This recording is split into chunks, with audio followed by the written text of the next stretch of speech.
Well, good evening, everyone, and welcome here to the launch pad and our live launch coverage of SpaceX Starlink 5-15 and its second launch attempt, launching from Slick 40 at Cape Canaveral Space Force Station in Florida. If it's your first time here, welcome. My name's Zach.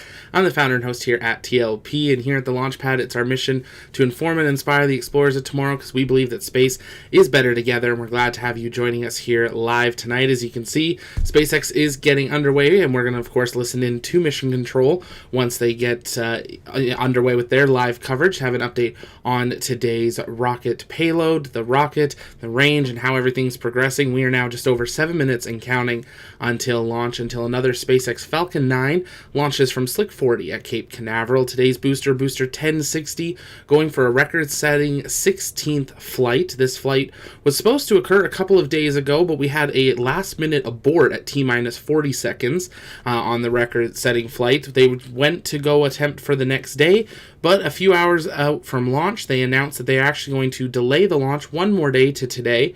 But last night, they conducted a static fire test of the Falcon 9 out at Slick 40 in preparations. We've had no updates from SpaceX on how that static fire went, but the fact that they're live and getting ready for a launch attempt here today, we assume things went well. We don't know what they saw, but this is a Starlink mission, so not that SpaceX would take risks, but if they were going to take any risks, they would do it on a mission as such, as they're not risking anyone's payloads except themselves. Today's weather is 85% go for to launch with a 15% chance of violation. It is an instantaneous launch window. Weather's looking good down on the Space Coast, currently 26 degrees Celsius with a very, very light winds. SpaceX getting underway here, so we'll listen into SpaceX Mission Control in just a minute. But as always, if you guys have questions, you can send those in the chat by tagging us at the launch pad, and we'll work on answering those live to the best of our ability throughout today's stream. A couple quick shout outs. We want to give a shout out to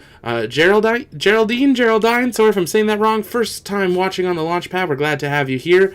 Amy's in Michigan, Jeremy's in Pennsylvania, Michael is in Ohio. We got Sir Jackson, Kentucky, Casey's out in Wallops, and we got Stats in Niagara Falls and Florida, and another Amy in Chicago, and Denise is in California. But SpaceX is getting ready. T-minus 5 minutes and counting to launch. Let's listen into SpaceX Mission Control as we count down to launch of SpaceX Starlink 5-15. Let's listen in. Hello everyone, my name is Zachary Lupin, and I'll be your host for tonight's Starlink mission set to lift off from Space Launch Complex 40 at Cape Canaveral, Florida. If you've been following along, we had an abort called out at around the T-minus 40 second mark during our previous launch attempt on Thursday night. This was due to elevated O2 or oxygen levels on one of Falcon 9's first stage engines. After inspection and checkouts yesterday, in addition to a successful static fire last night, all systems are looking good for a T0 at 11:50 p.m. Eastern Time. Tonight's mission marks SpaceX's 47th launch of the year, 246th mission to date, as well as our final launch of the Starlink V1.5 satellites. The V1.5s enabled global coverage for Starlink and represent about 67% of the current Starlink constellation. The V1.5 Starlink satellites also introduced laser interlinks that allow satellites over the ocean to talk to ground stations via a laser relay between the satellites.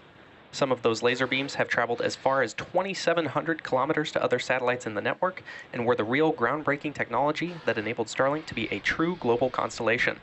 It also really helps us manage user traffic at peak times in congested markets. Congratulations to the teams for those achievements.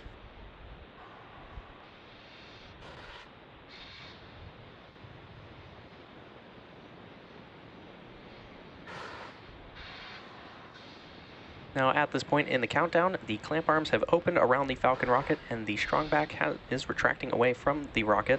The strongback is also called the transporter erector, or TE, which is how we brake over the vehicle from horizontal to vertical and how we route electrical connections and propellant to the vehicle before liftoff.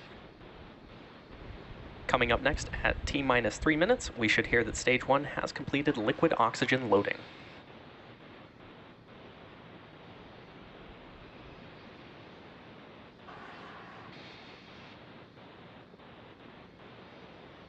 Stage 1 LOX load is complete. And there's that call out that Stage 1 LOX loading is complete. Falcon 9's first stage is now fully loaded with RP1 and LOX, and we're awaiting completion of LOX load on the second stage in about 50 seconds from now. Our Falcon 9 fuel is comprised of a propellant and an oxidizer. We use rocket propellant 1, or RP1, which is a rocket-grade kerosene, and liquid oxygen, or LOX, as our oxidizer. Now you can certainly see those white clouds coming from the side of the booster. That is the gas above the LOX tank venting out to maintain pressure inside of the tanks.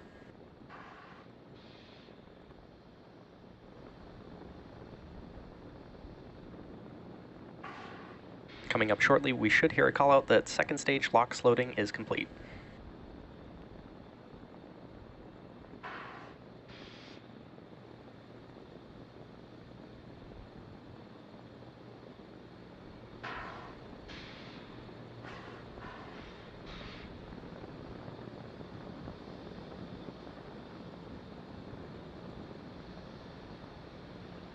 The first stage or booster that's supporting this mission is flying for its 16th time. After liftoff and stage separation, the booster is scheduled to land on our drone ship. Stage 2 LOX load is complete. And there's that call out that stage 2 LOX loading is complete. The booster will land on our drone ship, a shortfall of Gravitas, which is currently stationed in the Atlantic Ocean. Coming up next, we should hear that our Falcon 9 is in startup, which means that the flight computers have taken over the launch countdown.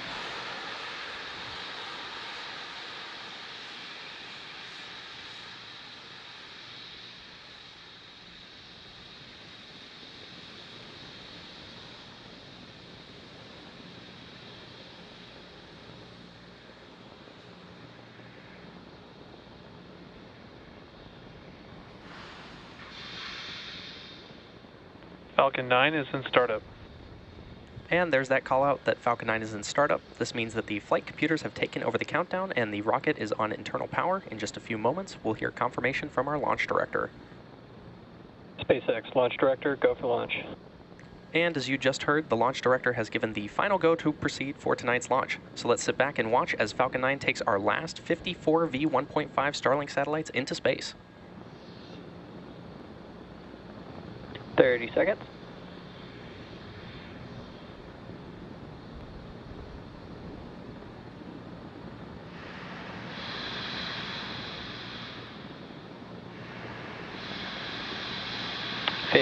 Seconds.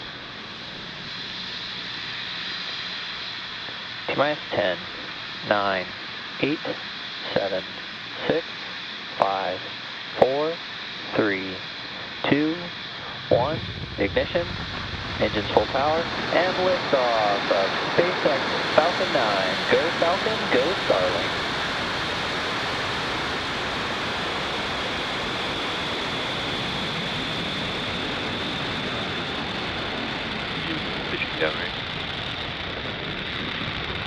Stage 1 propulsion is nominal.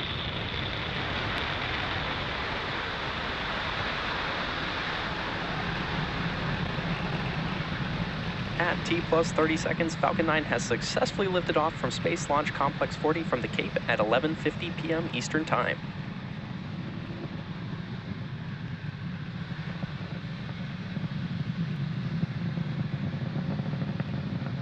Power and telemetry nominal.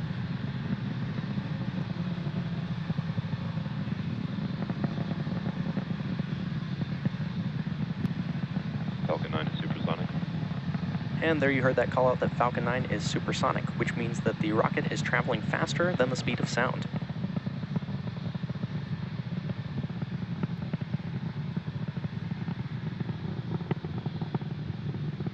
Max Q. And there's that call out for max Q. This is the point at which the vehicle experiences the greatest amount of external stresses as it descends through the Earth's atmosphere.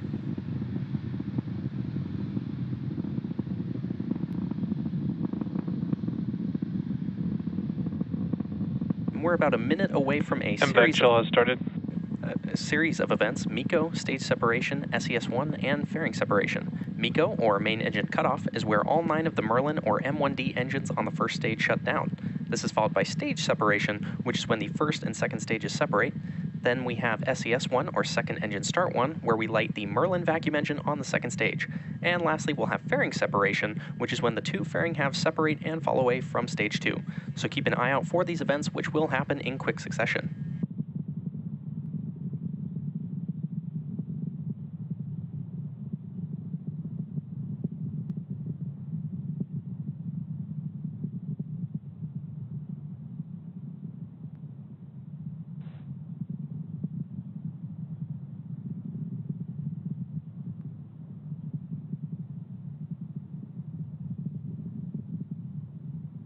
Main engine cutoff.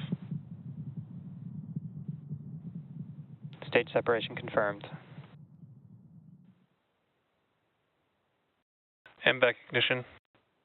And there we had MECO, followed by stage separation and SES-1. Coming up shortly will be fairing separation. Fairing separation confirmed. And there we heard and saw those two fairing halves separating and falling away from the second stage. Both of the fairing halves that flew on tonight's mission are flight proven, with one half flying for the 9th time and the other flying for its 10th. And we will be attempting to recover both fairing halves using our recovery vessel, Doug.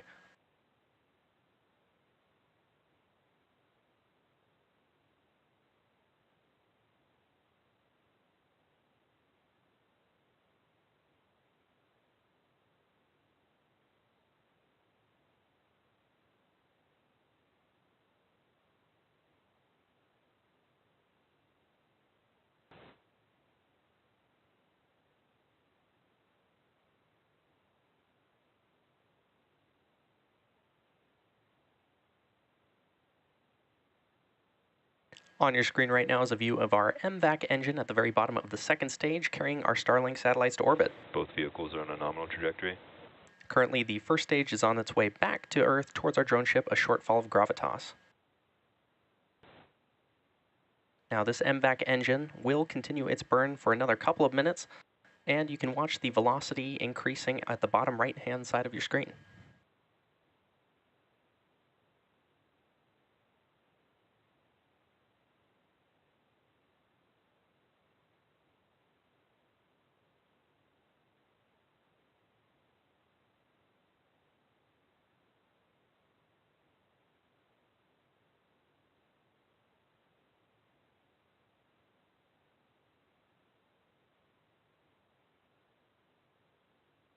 And if you're just joining us, welcome here to the launch pad. You're looking at a live view of the MVAC engine on the second stage of a Falcon 9 rocket, currently carrying some more Starlink satellites to orbit, just coming up to 5 minutes into flight. Next major milestone, as you heard there, was going to be entry burn of the booster 1060, having completed its 16th launch, now attempting its 16th recovery, landing on a short fall of gravitas in the Atlantic Ocean.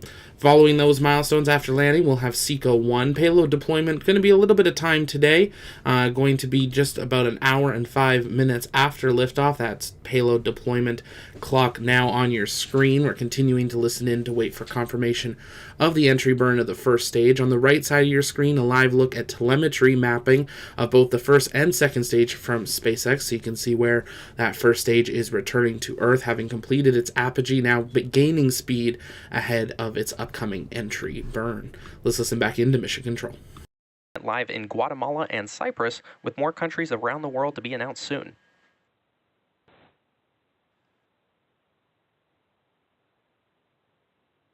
Coming up in about 15 seconds, we should hear a call out for the Stage 1 entry burn startup. Both stages are on a nominal trajectory.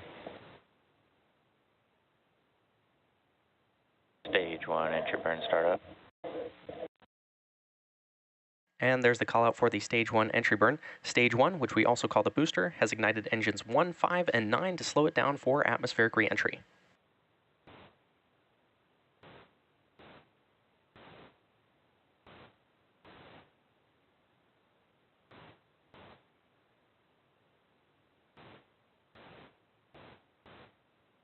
Stage 1 entry shutdown.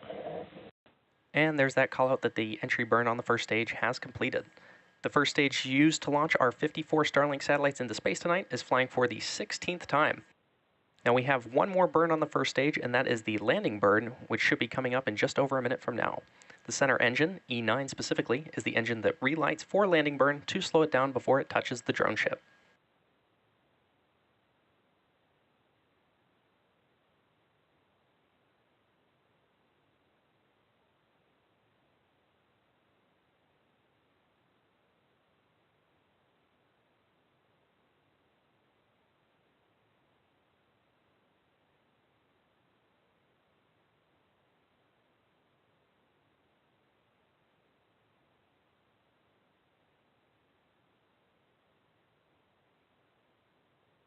Stage 1 transonic.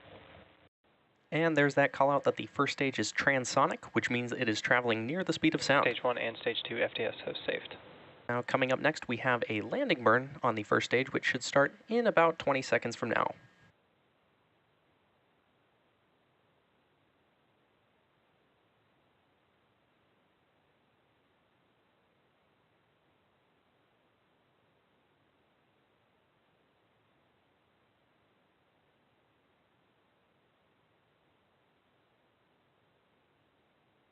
Stage 1 landing burn. And there's Stage 2 is in confirmation. terminal guidance. There's confirmation that the Stage 1 landing burn has started in preparation for touchdown on our drone ship, a Shortfall of Gravitas. Keep an eye out for the landing legs that are scheduled to deploy just moments before the landing. Stage 1 landing leg deploy.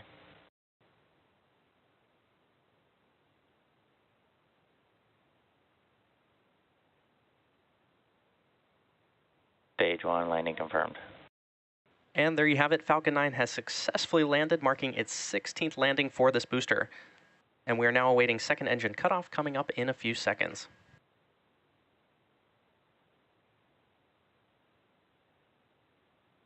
MVAC shutdown.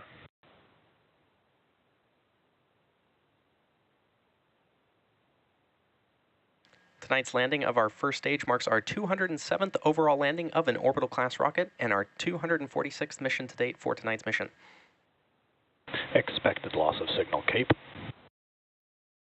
And if you're just joining us, welcome here to the launch pad. You just saw booster 1060 landing for the 16th time on a shortfall of Gravitas. Not as centered as we normally would like to see from these boosters, but landed nonetheless. They'll be expected back into Port Canaveral in the next couple of days, so make sure you stay tuned to our social media as our booster chaser Gavin heads out, maybe to see it return, depending how the weather's going. We always try to capture those boosters coming back, but make sure you follow us on Twitter to see those photos from our rocket chasers even today of launch as well. We are now 55 minutes, 55 seconds away from payload deployment. We're going to take some time to answer your guys' comments and questions, so you can send those in the chat by tagging us at the launch pad. But if you haven't yet, take a moment to subscribe so you never miss another live launch coverage, space news update, exclusive one-on-one interview, and more, all right here on the launch pad, because here at TOP, it's our mission to inform and inspire the explorers of tomorrow, because we believe that space is better together. We just released an interview a few days ago with Peggy Whitson, the commander of Axiom Space's AX2 mission, the American that has flown the most amount of time in space, and she shared some amazing insights into her time in space and about our beautiful spaceship Earth. So definitely check that out. We've got more interviews coming up with the AX2 crew in the near future as well, and a behind-the-scenes tour, a world first, into a new up-and-coming rocket company as well. So make sure you're staying tuned for those all right here on the launch pad. Catching up on some questions we saw before this launch and during there. Make sure you keep sending in those questions by tagging us at the launch pad. Paulo's asking, are boosters that they have flown multiple times more likely to fail? Also, when was the last time a Falcon 9 failed? Really great question. Thanks for sending that in. I don't have the exact date, but we are talking years since a Falcon 9 has failed during a launch. It was not even a Block 5 Falcon 9. I believe it was either a very early Block 4 or it was a Block 3 was the last one that failed on the pad. Most of the recent failures have been during landing and recovery attempts, which ultimately does not affect, obviously, the launch of the vehicle, of the payloads. But those are also quite a ways away for the number of consecutive landings that we have into the triple digits there. So SpaceX really becoming successful with Falcon 9 Block 5, continuing to set milestones. Today's booster 1060, this was its 16th flight, having supported a whole bunch of Starlink missions. It supported Transporter 2, it supported GPS 3, Turkisat 5A, as well as Galaxy 33 and 34, and Transporter 6, and then today. It did have a longer turnaround since its last flight, previously flying January 3rd, 2023 with Transporter 6 from Slick 40, where it landed back at LZ1. 193-day turnaround for this record-setting flight. Obviously, we had a couple extra days there from the first launch attempt. Do they have a time that's they set retire these? Not initially. Elon once said he wanted 100 flights out of each. SpaceX was like, well, we'll do 10. They got to 10. Then they said 15, and we got to 15, and now we're pushing it further, so maybe 20. We have talked to a number of different experts in the industry, and they said the biggest thing to remember with Falcon 9 is the engines can be changed out. So at what point do you count it not the same booster? Because the booster really is just the tanks. They can change out grid fins, they can change out interstage, they can change out landing legs, and they can change out engines. So it's more of a refurbishment than a kind of refill and refuel and refly, which is what they want to get to, because that will help them fly these things even possibly multiple times in one day. But I think we're still a little bit of ways before we see that actually occurring. But it is something that they do, or Elon wants them to work for. So thanks for sending that in, Apollo. Again, you guys can keep sending in your questions by tagging us at the Launchpad. We'll work on answering those. When do they retire? We don't have a set number on that retirement. There have been some that are the older boosters that they will use for expendable missions. There are rules from NASA on how old a booster can be to fly a NASA crew to the space station. So there are some missions that are restricted, and it's something that people purchasing payloads on Falcon 9 also can pick. They can pick, do they want to invest on a brand new booster? Do they want a newer reused booster or an older reused booster, and things like that. So there's a lot that goes into picking what booster flies when and what missions, depending on the requirements. Catching up on the chat here. Tom, how long does it take it to fuel a rocket? Well, SpaceX doesn't go into refueling operations fully until T-minus 38, 37 minutes. That's when they do a go, no go for propellant loading. Fuel begins flowing just a few minutes after that. So just over 30 minutes they go for a full fuel. That is why when we see SpaceX Crew launches with Crew Dragon, crews are loaded, the pad is cleared, and then they begin propellant loading. I saw a question coming in, and I can't find it for who sent it in, so apologies. Someone asked, could they theoretically land in the Bahamas with where seeing that kind of curve? I haven't done the calculations on it. Theoretically, maybe if they continued to push the booster a little bit further, they could arc down to the Bahamas. They have the technology to steer and land at a landing zone. We know that. One of the biggest things is, at that point, you'd have to still transfer it to a ship to sail it back to Port Canaveral to be refurbished to go for another flight. So really, doesn't make any sense to boost it a little bit further to land in the Bahamas when you could land it on a drone ship that ultimately has to sail it back as well. We've started to see them do partial boost back burns on some missions as well. So rather than it landing exactly where it would be after cutoff and it just descends back and entry burns and lands, they'll do a partial boost back burn and bring it halfway, 3/4 of the way back. So then it could arrive in Port Canaveral even the next day to have a faster turnaround time. Larry, so I'm curious, if Falcon can easily separate from a second stage, why is Starship having to go with a hot fire system? Totally different size rockets. That's going to be your biggest thing. I'm trying to think if I have anything even close to scale of it, and I probably don't. So I'm going to rough guess, but you're talking, Falcon 9 a pen and Starship's, a Febreze can. They're totally different scale, different vehicle, different engines, different propellants, way different weight load as well. The actual second stage, the Starship of a Starship full stack, the weight is not even, of course, comparable to a Falcon 9. So there's a lot of things in that sense that have to have a separation difference, and they're going to see if hot firing is the way to go. Starship's a new vehicle, so that is something that we still have to see. Falcon 1 had issues with payload, with stage separations and payload separations, and we're probably going to see that with Starship. Starship is an entirely new scale of vehicle. It's never really been successful before, especially in a reusable sense. So that is one of the major requirements there. But great question, and will be exciting to see Starship back out at the pad for IFT2. Hopefully in the next few months. Our team is already making plans to be there on site to bring you coverage, just like we did for IFT1. Now just under 49 minutes until Starlink deployment. Doing a little test there of our new overlay. Would love your guys' feedback. If you haven't yet, consider joining us on our TLP Discord. That's where our community hangs out in between launches, space news updates, and just hangs out because space is better together.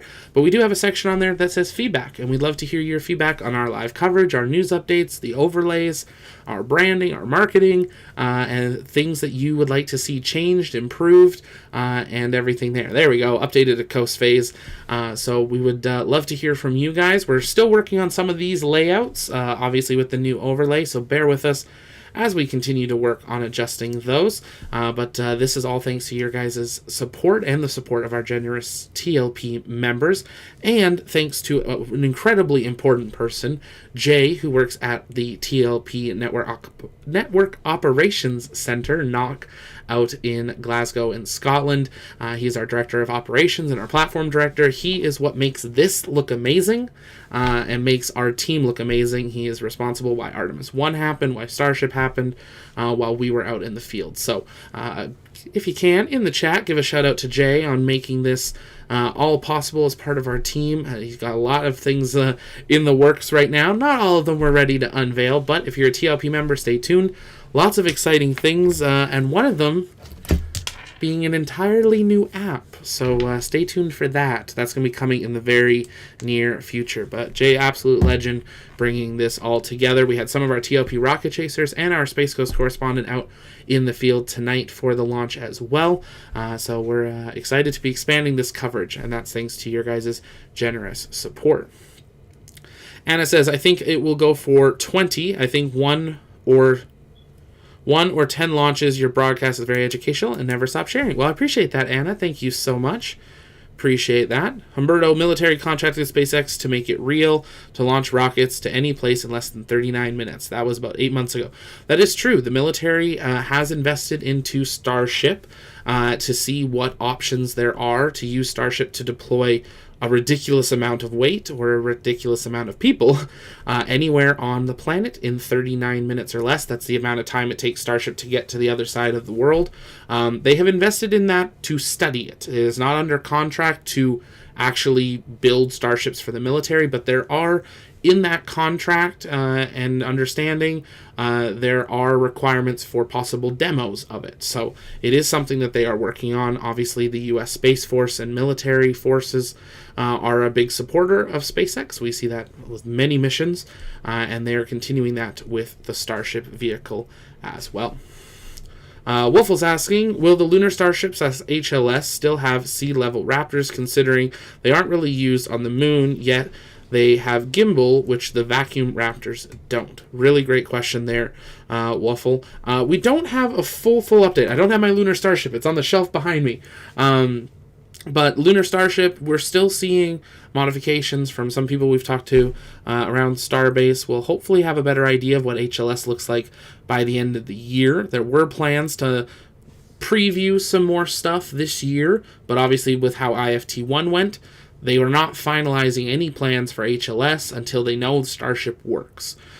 So that is something that they're going to wait, delay some things that were supposedly in the works with the HLS, and go for IFT2. Once they know that they can actually launch a Starship, then they'll work on finalizing stuff. The interiors are supposedly pretty much finalized. The exteriors are pretty much finalized unless they find something they have to change. One of those things being the hot firing for stage separation. So that probably won't affect the second stage of HLS a lot, but they do use those sea-level Raptors, we believe, for hot fire separation as a possibility, and they require it for landing. Now, HLS never comes back to the planet Earth because it doesn't have flaps or heat shielding. So it is a question, could they put another vacuum or something else that they don't necessarily need? Maybe it opens up more weight, can make more living quarters, who knows? Lots of questions that we don't have answers for, but SpaceX is definitely considering. Anna, Zach, my grandson, loves to watch with me and goes crazy when he hears you on the screen, and loves it when the launch of the rockets in Perth, Western Australia. That's awesome, Anna. Well, Anna, what's his name? I'll say hello. But thank you guys so much for watching. And Anna, thank you for sharing space with your grandson. That is so awesome. I remember growing up and watching stuff with my grandparents and family, and it's so important that we are showing this next generation what is happening in space exploration, because they're truly living right on the edge of this new era. We're just stepping in to being a multiplanetary species, and then I know that's the thing that Elon says, but it's actually true. By the end of this decade, we will have people on the moon. By the end of the next decade, I believe we will have people living and working on Mars, and that is a pretty big statement that we did not think we would be at just 5-6 years ago, where we didn't have shuttle, we didn't have Falcon, and there wasn't a lot of hope for space. So that's absolutely awesome. His name is Ocean. Well, hey Ocean, how's it going? Thanks for watching. I'm glad to have you here. Always keep looking up and dreaming.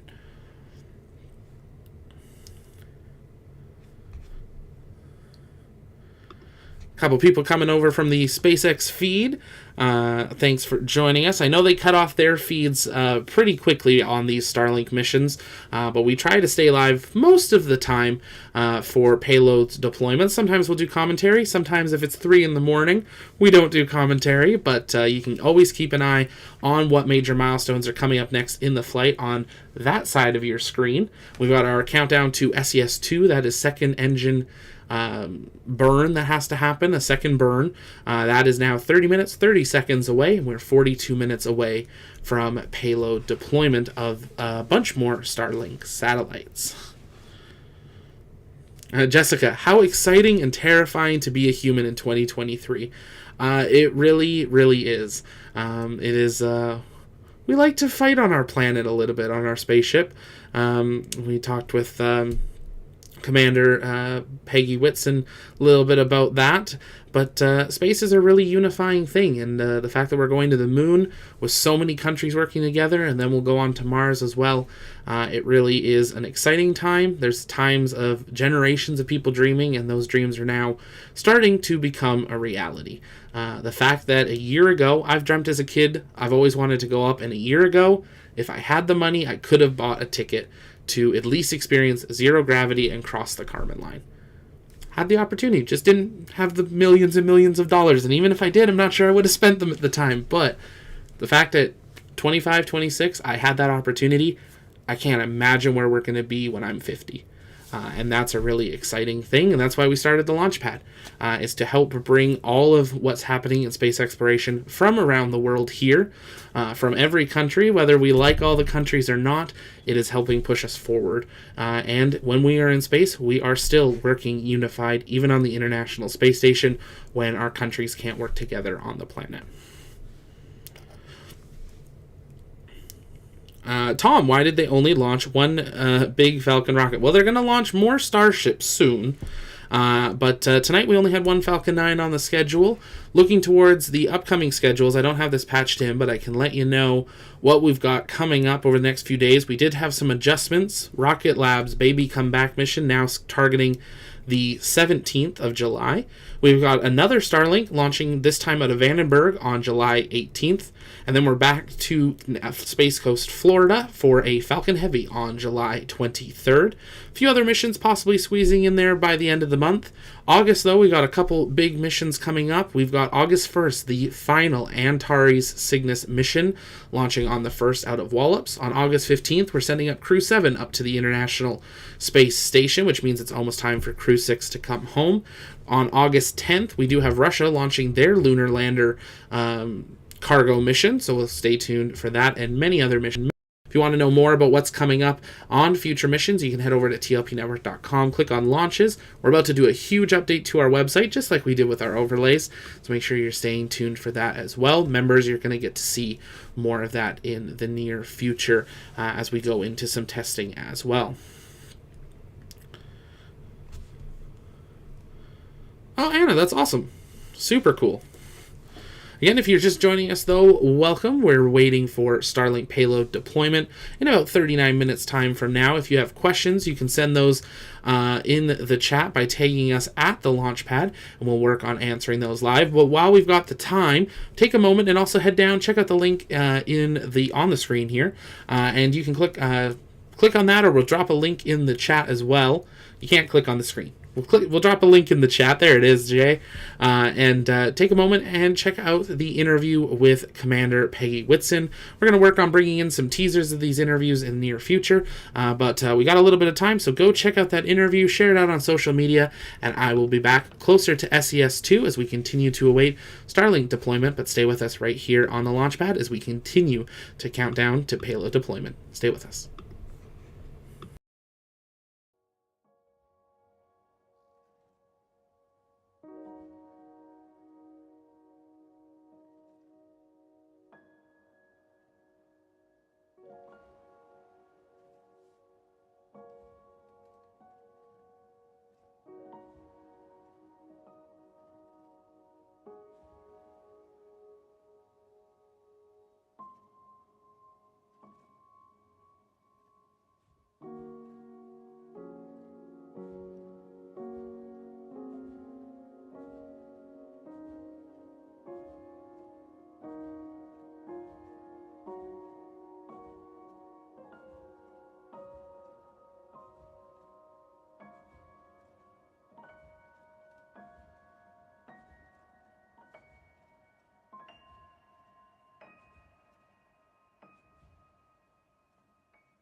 And if you're just joining us, welcome here to the launch pad. We are now just under 60 seconds away from the ignition of that MVAC engine for its second burn to finalize the second stage's orbit ahead of Starlink deployment. Now 12 minutes, 25 seconds away from that scheduled Starlink deployment. We're waiting for possibly live views of SES2. It is possible that we may be in a dropout area, and that's why we will not have a live view at that time, but we are expecting SES2 to happen now just under 30 seconds from now. SpaceX will, of course, confirm that once they have a downlink from the vehicle. Falcon 9, obviously a smart vehicle, that's why it's able to perform these burns, even if we were not to have actual communication with the vehicle.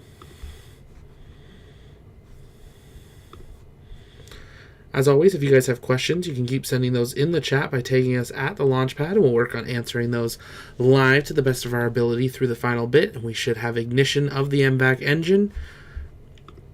Just confirming length of this burn. And we should have shutdown of the engine now as well.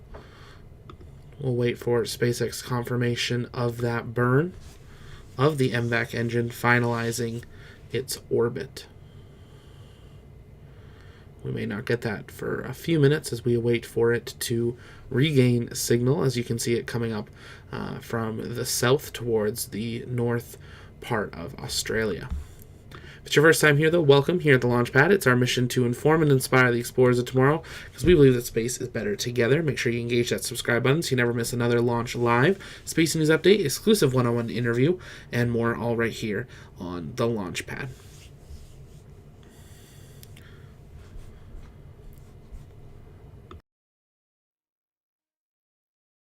We are now just over 10 minutes and 10 and a half minutes to payload deployment, so stay with us as we await Starlink satellite deployment.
And if you're just joining us, we are now under 60 seconds away from Starlink payload deployment, the deployment of a large number of satellites, 54 more Starlink satellites being deployed into low Earth orbit, T-minus 45 seconds from when that payload deployment should occur. We may or may not have confirmation from SpaceX live on the net, but we will listen into them to hopefully have confirmation of such. If not, we will wait for confirmation via SpaceX's social media.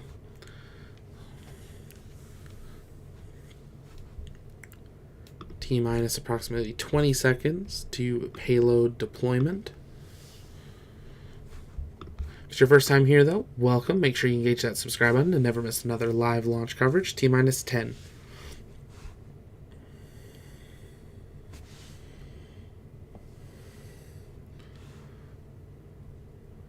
Starlink deployment should have occurred. We'll wait to see if we have confirmation in the next few seconds.